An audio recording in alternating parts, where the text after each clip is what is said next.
it stopped once again about 3 feet shy of her. For a while there was nothing but the sound of the wind racing along the ground. In due time the girl opened her mouth to speak. "I take it you're a drifter.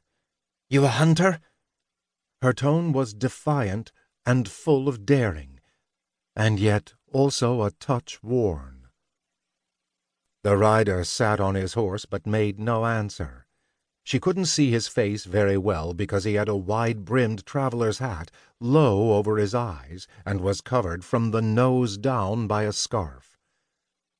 Judging from his powerful frame and the combat utility belt, half revealed from his faded black long coat, it was safe to say he was no seasonal laborer or merchant dealing with scattered villages. A blue pendant, hanging just below his scarf, reflected the girl's pensive expression. Her large eyes, fixed on the long sword strapped to his back, limning an elegant arc, quite different from the straight blades cherished by so many other hunters. It spoke of the vast expanses of time and space its owner had traveled. Disconcerted, perhaps, by the lack of response, the girl shouted, "That sword purely for show? If so, I'll take it off you to sell down at the next open market. Set her down." As if to say that, if that didn't get an answer out of him, then the time for talking is done, the girl took one step back with her right leg and crouched in preparation. The hand with the whip slowly rose to her side. The rider responded for the first time. "What do you want?" The girl's expression was one of amazement. Though the voice of her opponent was low, and she could barely pick it out over the snarling of the wind, it sounded like the voice of a 17 or 18-year-old youth. "What the hell? You're just a kid!"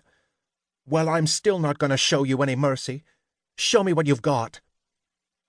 "So you're a bandit, then? You're awfully forthcoming for one." "You dolt! If I was looking for money, you think I'd go after a lousy drifter like you? I want to see how good you are." The wind shot with a sharp snap. The girl cracked her whip.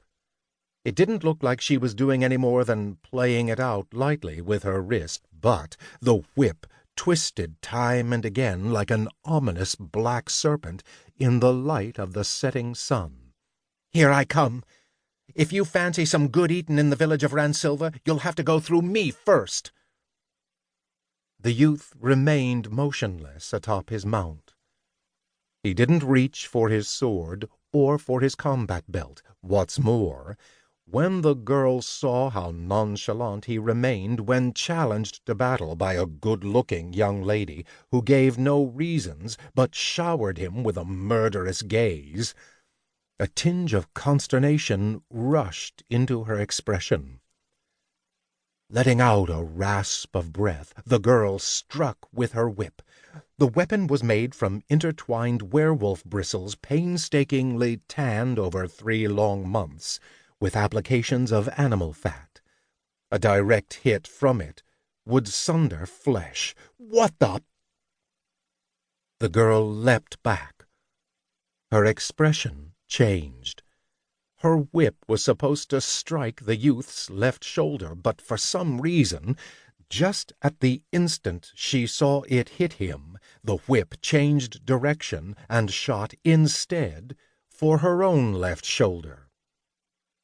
The youth had reversed the vectors of the whip without the slightest injury to himself and turned the attack back upon its source. To grasp the speed and angle of that black snake striking so fast it escaped the naked eye, and have the reflexes to do something about it, was something that defied description. "Damn it, you're good!" Worked by her right hand, the whip did not strike her shoulder, but danced back through thin air, yet the girl stood rooted to the spot and made no attempt at a second attack. She realized his fighting skills were as high above hers as the heavens were over the earth. "Out of my way, please." The youth To keep listening to this audiobook for free, click the link in the description. It will take you to a free Audible trial where you can listen to this and many other books for free for 30 days.